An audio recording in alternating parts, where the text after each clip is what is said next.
Welcome to The Explainer. Today we're diving into something that's honestly a bit uncomfortable, but absolutely fascinating. We are unpacking a massive cultural truth, the quote-unquote ideal female body. It isn't biology. It is a carefully manufactured cultural product.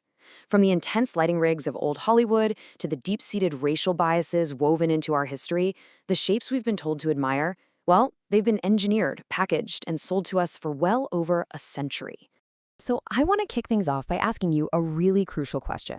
Think about the bodies we see celebrated online or plastered on magazine covers. Are these shapes natural occurrences, or are they engineered illusions designed to sell us something? As we're going to see, the answer leans heavily, and I mean heavily, toward the latter. Act 1. Shifting eras of the body. To really wrap our heads around today's beauty standards, we've got to rewind. We have to look at how dramatically the ideal female form has swung back and forth just over the course of the 20th century. It is a wild pendulum swing of expectations. Back in the 1920s, the ultimate ideal was a petite, straight-hipped, almost boyish flapper figure. But then, fast forward just a bit to the 1950s, and society demanded the exact opposite. We're talking an exaggerated hourglass driven by huge stars who, ironically, would probably be considered plus-sized by a lot of today's harsh standards. Then the pendulum violently swings back in the 60s and 70s to this incredibly lean, athletic build. It shifts to the ultra-thin waif look of the 90s and finally swings all the way back to the heavily accentuated, exaggerated curves we see dominating the 2020s.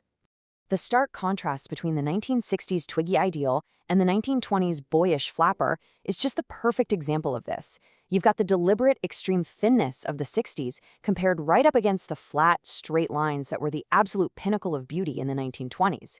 Society literally tore down and reshaped its entire definition of perfection completely from one generation to the next. And that brings us right into the golden age of Hollywood. Because in the 1940s and 50s, curves weren't just admired, they were meticulously engineered by studio executives. Hollywood understood very early on that beauty sells, but a perfect illusion? Well, an illusion sells even more. The legendary Sophia Loren really hit the nail on the head when she said, sex appeal is 50% what you've got and 50% what people think you've got. I mean, that perfectly captures the whole illusion versus reality motif of the era. Old Hollywood studios used incredibly aggressive, shadow-heavy lighting, heavily tailored fabrics, and hyper-precise camera angles to literally sculpt these iconic silhouettes out of thin air. Think about Anita Ekberg in the Trevi Fountain. That wasn't just some spontaneous, accidental moment. It was constructed down to the exact water reflection just to soften her edges.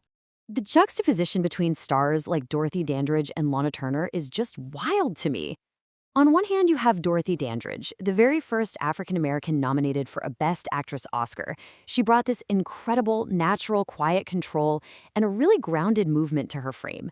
Yet, despite all that talent, she faced massive industry restrictions on the roles she could play. On the other hand, you have Lana Turner, famously dubbed the Sweater Girl. Turner's entire image was a completely manufactured illusion, dictated by the studios, built solely around how her body translated through incredibly tight fabric. One was a natural commanding presence restricted by society, and the other was an idea engineered specifically for mass consumption. Act 2. Race, fetish, and marginalization.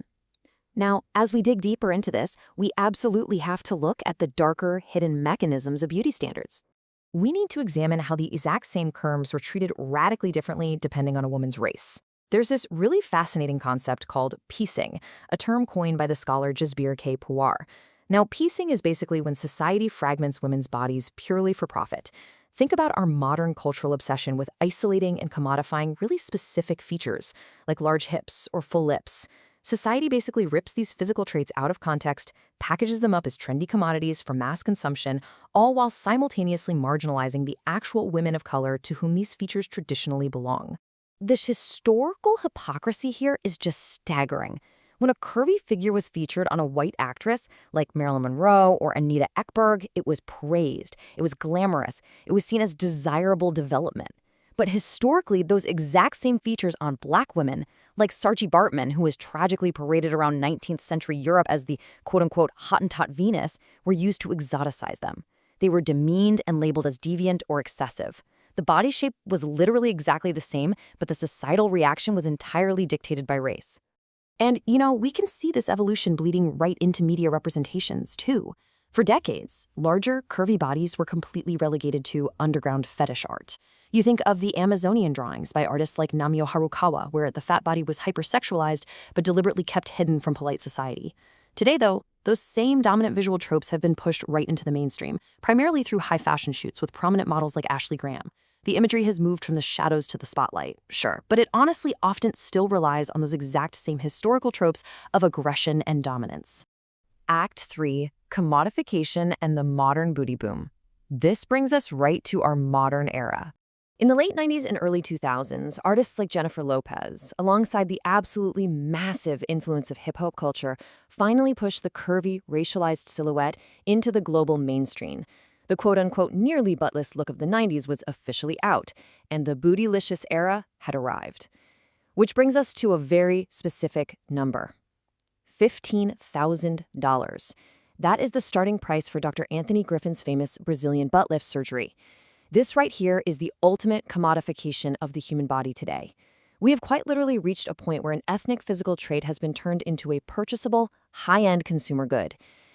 So we're left with this really fascinating, kind of messy paradox in our current reality. We have the J-Lo influence, the unstoppable rise of hip-hop aesthetics, this booming multi-million-dollar BBL industry, and massive glute-focused fitness and athleisure trends. On one hand, we have a genuinely wonderful body positivity movement telling us to embrace diverse shapes, which is great. But on the other hand, our modern celebration of curves is deeply, deeply entangled with intense commercialization. From the specialized workout gear you suddenly feel pressured to buy to extremely expensive and frankly dangerous surgical enhancements. To wrap up this explainer, I really want to leave you with a provocative thought to chew on. Are we finally actually embracing diverse bodies? Or are we just finding brand new, highly expensive ways to commodify them? The next time you're scrolling through beauty trends online or you see a new celebrity silhouette making headlines, just remember, you aren't just looking at a body. You are looking at a century of engineering, marketing, and complex cultural history. Thank you so much for joining me on this deep dive, and keep asking the right questions.